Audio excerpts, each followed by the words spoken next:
Known for its famous beaches and stunning temples, Indonesia is a diverse destination to explore. This is Katie from Creative Travel Guide, and today we share the things to know before you go to Indonesia.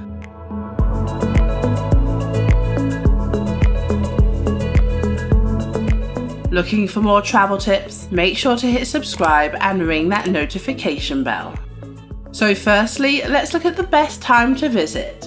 Indonesia has two seasons, the dry season and the wet season. The dry season runs from April to October, with the best time to visit being between July and August. This is when the weather is dry and cooler than other times of the year. The wet season runs from November to March, with November being the hottest month of the year. The daily average is around 32 degrees Celsius at this time. So now let's look at getting there. Most visitors arrive in Indonesia via air, with the major international airports found in Bali and on the outskirts of Jakarta. Both have undergone huge expansions and have become modern, convenient options for international travellers.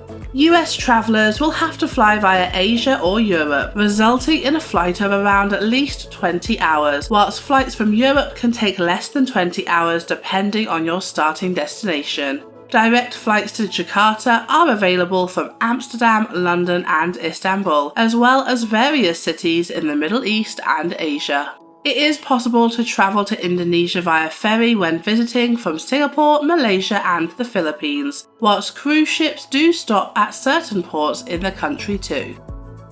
So now let's look at getting around. Made up of thousands of islands, transportation around Indonesia does need to be planned out before your trip, but there are plenty of options for you.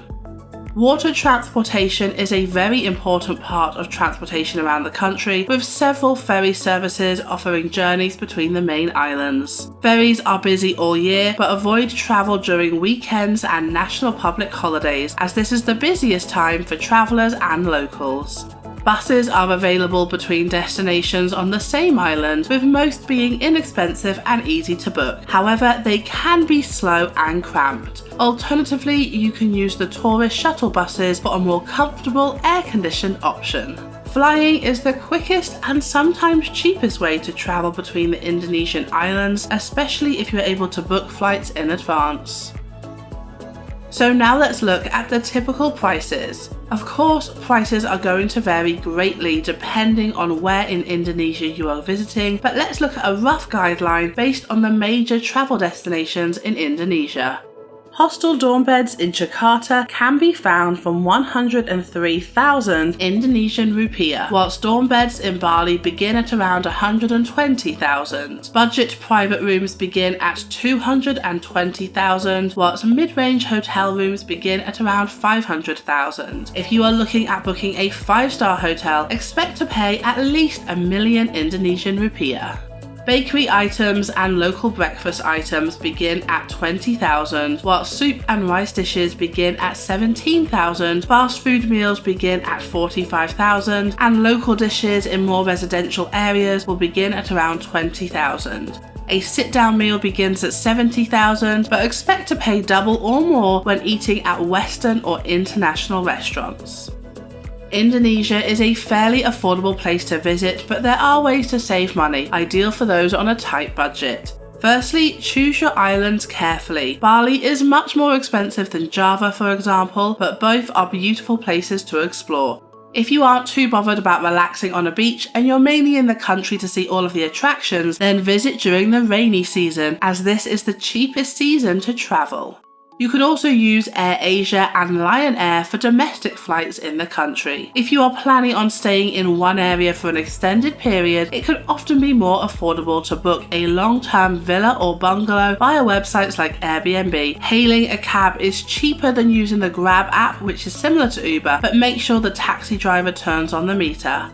As we always suggest, eat the local food for the best prices and often the best flavours, and eat from the street vendors and markets whenever possible.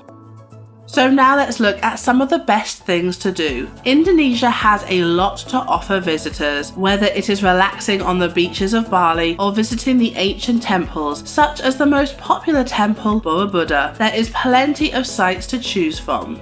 See the orangutans of Borneo, visit the picturesque Gili Islands, and then search for Komodo dragons in the Komodo National Park. Head to at least one of the volcanoes in the country, with Lake Toba being a great spot for those looking for picturesque viewpoints of the natural wonders Indonesia has to offer. Head to Raja Ampat for the bluest waters around, then visit Tanah Lot, one of the most popular temples in the country.